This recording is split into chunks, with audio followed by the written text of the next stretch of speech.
Hello, good morning. My name is Fuwong Zhang. I'm a postdoctor from Delft University of Technology. Our research group works on the manufacturing of nanostructured materials. In particular, this project, which is in collaboration with AstraZeneca, a well-known multinational pharmaceutical company, focuses on engineering the surface of pharmaceutical particles for pulmonary drug delivery.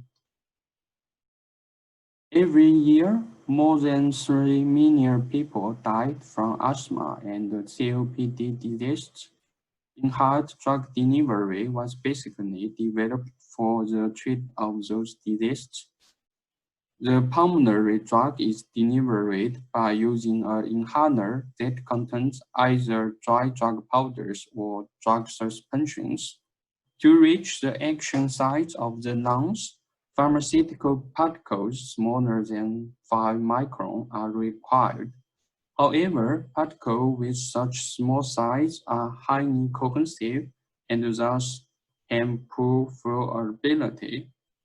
Also, due to the organic nature, the drug powders are normally very hydrophobic with a poor wettability, which negatively influence the drug dissolution and thus reduce the therapeutic effect.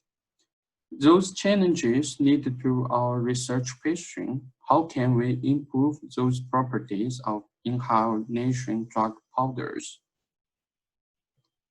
Our idea is to deposit nanoscale coatings onto inhaled drug particles to modify the surface property so as to improve the flowability and the wettability. To fulfill this idea, we use a technology called atomic layer deposition, which consists of the deposition of sequential atomic layers. To make the progress a little bit more clear, I want to show you this video.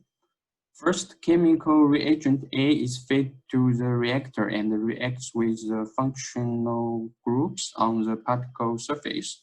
Then supplying reagent B to react with the chemi-sorbed reagent A and form the desired material.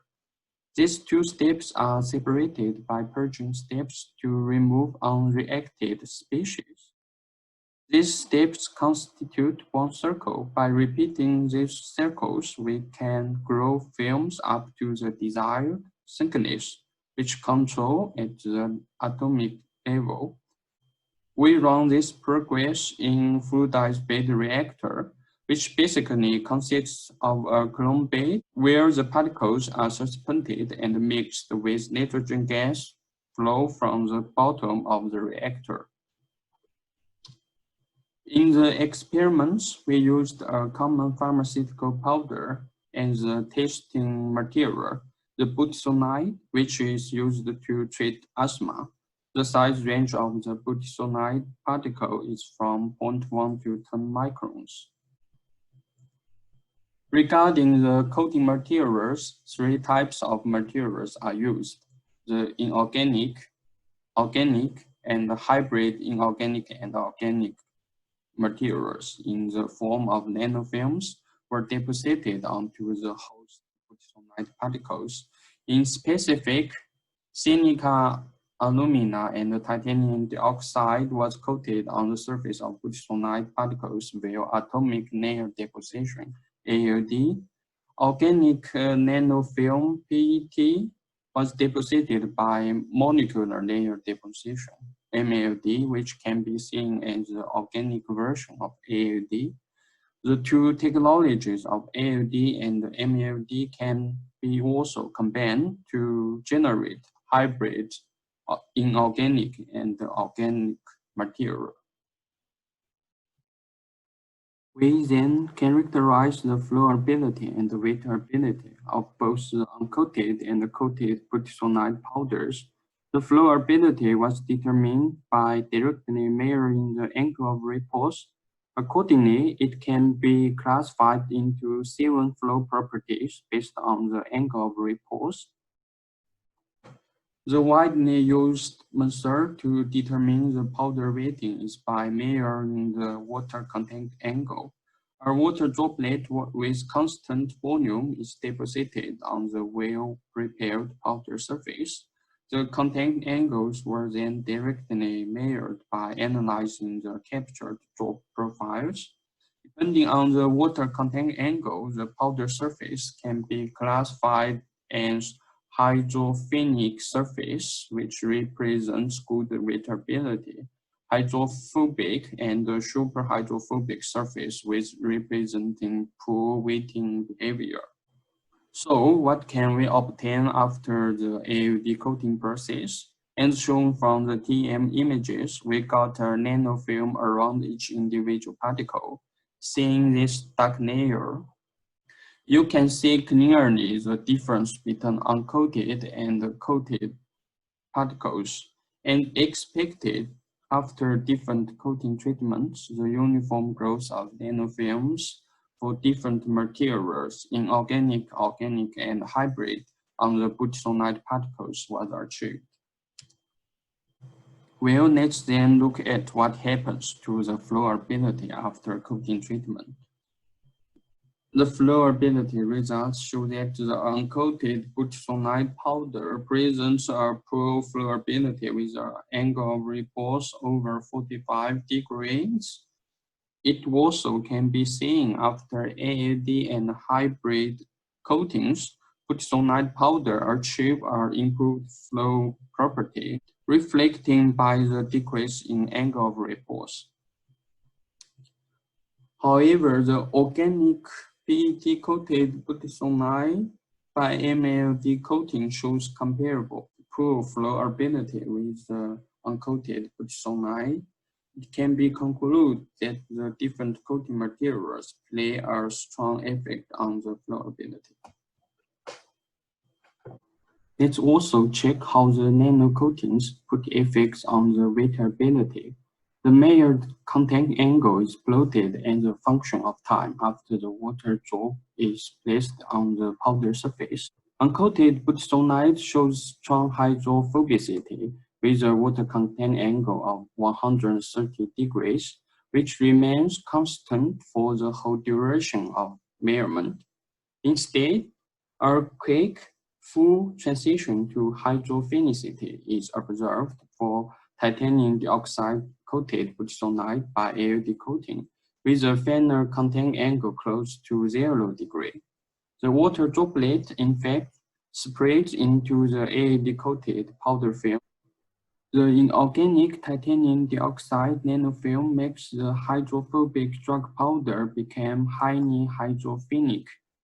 Instead, organic components in the MLD and hybrid films alter the wetting properties from almost superhydrophobic with a water contact angle of 150 degrees for purely organic film PET here to mildly hydrophilic for the hybrid inorganic and organic film, that is the titanium.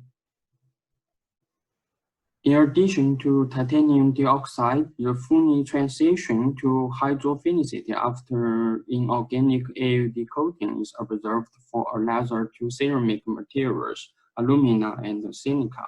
No significant difference was found in the drop penetration time for those three inorganic materials, indicating a comparable good hydrophilic behavior. It was also found that increasing the coating thickness can promote the hydrophilicity. However, the effect is not significant. It only has a limited influence on the water drop penetration time, but doesn't change the final contact angle, which is close to 0 degree. For ALD coatings, the penetration of water droplet into the powder bed actually forms a wet powder granular.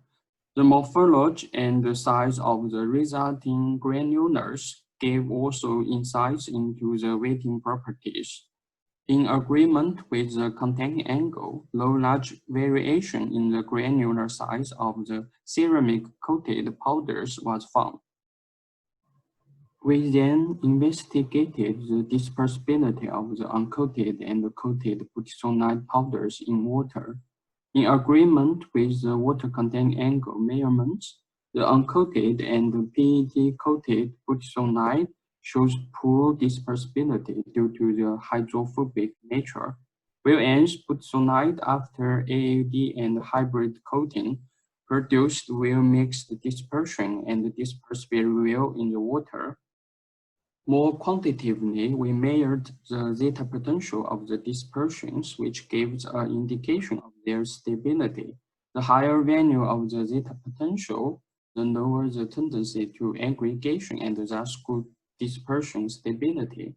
Here we go from a dispersion of uncoated and PET-coated butadiene with no stability to dispersions of ALD or hybrid-coated butadiene with good stability.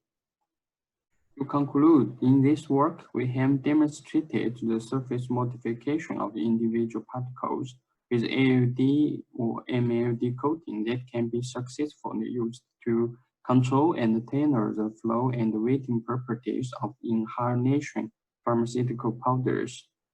Depositing different materials, organic, inorganic, and hybrid, in the form of nanofilms onto the host drug particles can effectively alter the wettability from highly hydrophilic to superhydrophobic. It also should be noted that tailoring the flow and weighting property at the nanoscale can be of interest to serve applications such as food, paints, and cosmetics. Finally, I would like to thank the funding support by AstraZeneca and Health Holland. Thank you all for your attention.